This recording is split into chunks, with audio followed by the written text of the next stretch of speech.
తనపై వస్తున్న అసత్య ప్రచారాలు నమ్మొద్దని మాజీ ఎమ్మెల్యే బొల్లినేని రామారావు అన్నారు. ఆయన ఆత్మీయ సమావేశం ఏర్పాటు చేశారు. టీడీపీ కార్యకర్తలు ఎవరు అధైర్యపడొద్దని, టికెట్ తనదేనని, తానే పోటీ చేస్తానని, తన దగ్గర డబ్బు లేదని కొంతమంది ప్రచారం చేస్తున్నారని, ఈ ప్రచారాలు నమ్మాల్సిన అవసరం లేదని, ధైర్యంగా ఉండాలని ఆయన కోరారు. ఆత్మీయ సమావేశంలో పలువురు టీడీపీ నేతలు హాజరయ్యారు. ఒక 4 రోజుల నుంచి నాకు కూడా చాలా మంది ఫోన్ చేసి టికెట్ మీద అనవసరమైన అపోహలో పెట్టుకొని నాకు విపరీతంగా ఫోన్లు వచ్చి, అందుకని ఈరోజు వచ్చి ఒక క్లారిటీ ఇద్దామని చెప్పి వచ్చా. మీరు ఒకటే గుర్తుపెట్టుకోండి, నేను 2012లో బై ఎలక్షన్లకు వచ్చా. ఆ రోజు నుంచి ఈ రోజు వరకు నేను ఏ రోజు కాన్స్టిట్యున్సీని మిమ్మల్ని వదిలిపోలా. పార్టీ కార్యక్రమాలు ప్రతిదీ కూడా పార్టీ చెప్పినవన్నీ చేస్తున్నాం.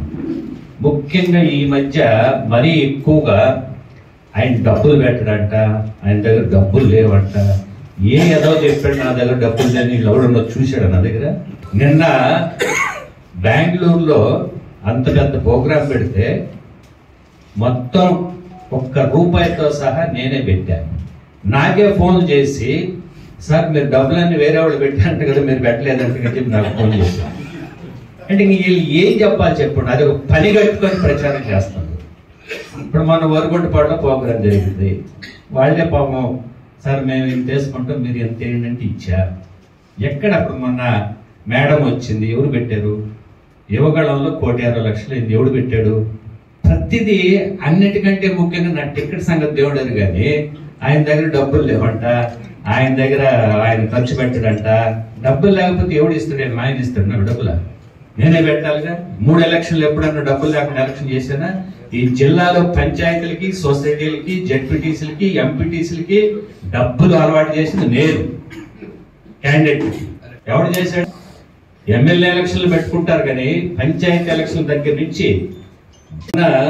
కరోనాలో కూడా పంచాయతీ ఎలక్షనే ఎస్సీలకి, బీకి, ఎస్టీ నేను డబ్బులు ఇచ్చా. పంచాయతీ సర్పంచ్లు చెప్పనంటాడా? ఓసీలకి తప్ప అందరికి డబ్బులు ఇచ్చా.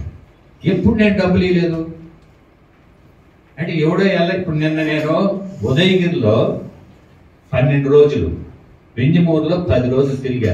నాతోటి కార్యకర్తలు అన్నారు, ప్రతి ఇంటి ఏ ఇంటికి పోయినా అక్కడ ఏదైనా బాగలేనోడు ఉన్నా, గుంటోళ్ళు పెన్షన్ లేనోళ్ళు, కిడ్నీలు ₹1000 నుంచి 10,000 దాకా ఇచ్చుకుంటా పోయా. అసలు ఈ ఉదయగిరిలో అయితే విపరీతంగా ఇచ్చారు. నిజంగా వాళ్ళు చాలా చూస్తే చాలా బాధాకరం అనిపించింది. వాళ్ళు ఉండే విధానం వెంజమూరు వాళ్ళు చాలా బెటర్గా ఉన్నారు. అన్నిటికంటే ఈ మధ్య నా మీద జరిగే ప్రచారం అది నాకు అర్థం అవుతుంది. డబ్బులు పెట్టంటే డబ్బులు లేవంట, డబ్బులు పెట్టంటే డబ్బులు 2,000 కోట్ల వర్క్ ఉంది నా దగ్గర, పక్క ఎవడికి తెలియదు. అది ఏం డబ్బులు పెట్టాలి? నాకు 4 రోజులు చేస్తే డబ్బులు తెచ్చిస్తాను నాకు.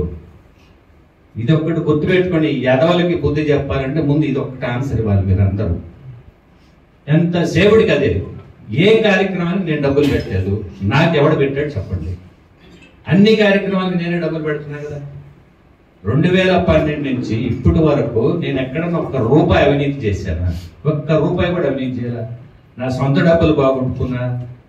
అసలు నేను ఈ రాజకీయాల్లో రాకపోతే మెగా కంపెనీకి ఈక్వల్గా ఉండేవాడిని. ఆ విధంగా నేను మహారాష్ట్రలో అంత ఫోర్స్ గా వర్కులు చేసుకుంటా పోతున్నాను. 6 సంవత్సరాలు కంపెనీ మూసేసి సరే ఈసారి కూడా మీకు ఈ రోజు వాస్తవాలు 2 సంవత్సరాల క్రితము నాకు లేదు నిజమే.